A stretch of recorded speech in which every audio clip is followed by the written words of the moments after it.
તો મોરબી કલેક્ટર કચેરીમાં ખેડૂતોએ કલેક્ટરને આવેદનપત્ર આપ્યું, જેમાં ખેડૂતોને ડરાવી ધમકાવી કામગીરી કરતા હોવાના આરોપ સાથે રજૂઆત કરવામાં આવી।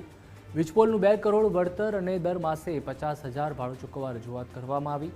મોરબી તાલુકા માળિયા, હળવદ અને ટંકારા સહિતના ખેડૂતોએ રજૂઆત કરી। કંપનીઓ ખોટી રીતે લાયસન્સ મેળવી કામ કરતી હોવાના પણ આરોપ લગાવ્યા। કલેક્ટરને એ કહ્યું છે કે જેવી રીતે એક મોબાઈલ ટાવર ઊભો થાય તો એ મકાન માલિકને ઓછામાં ઓછા 25,000 થી લાખ રૂપિયા સુધી ભાડું મળે, અને એની સામે આ વીજ ટાવર છે એ ઊભો થાય તો ખેડૂતને માત્ર નજીવી રકમ આપવામાં આવે છે।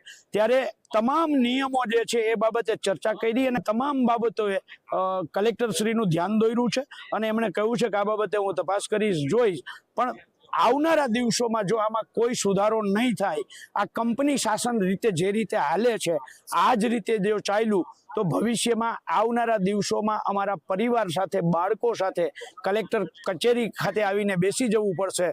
તો કિસાન સંઘર્ષ સમિતિ ખેડૂતોને સાથે રહી અહીંયા 18 વીજ લાઈન નીકળવાની છે મોરબીમાંથી। આ 18 વીજ લાઈનનું જ્યારે કલેક્ટરશ્રીને પૂછ્યું કે તમને ખબર છે, તમારે જે જિલ્લાના તમે મેજિસ્ટ્રેટ કલેક્ટર તમે છો ત્યાં, તો કે ના, મને માત્ર 2 લાઈનની ખબર છે। એટલે ગુજરાતના કલેક્ટરોને ખબર નથી, તો એમ થાય કે ગુજરાતનો વહીવટ કલેક્ટર કરશે, ગુજરાતના સચિવ કરશે, કે પછી દિલ્હીમાં બેઠેલા મોટા મોટા જે દલાલો છે એ મળીને કંપનીઓ સાથે બારોબાર સોદાઓ કરી રહ્યા છે।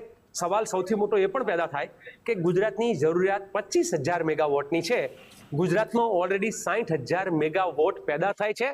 આપણે 35,000 મેગાવોટ વેચીએ છીએ, વેપાર કરીએ છીએ, હજુ આ કેટલી વીજળી વેચવી છે, કોના માટે વેચવી છે? તો પછી ગુજરાતમાં લોકોએ પૂછ્યું કે તમે આ વેપાર નહીં કરો તો તમારા નેતાઓના ભાણા તરભાણા નહીં ભરાય, નેતાઓના ખિસ્સા નહીં ભરાય।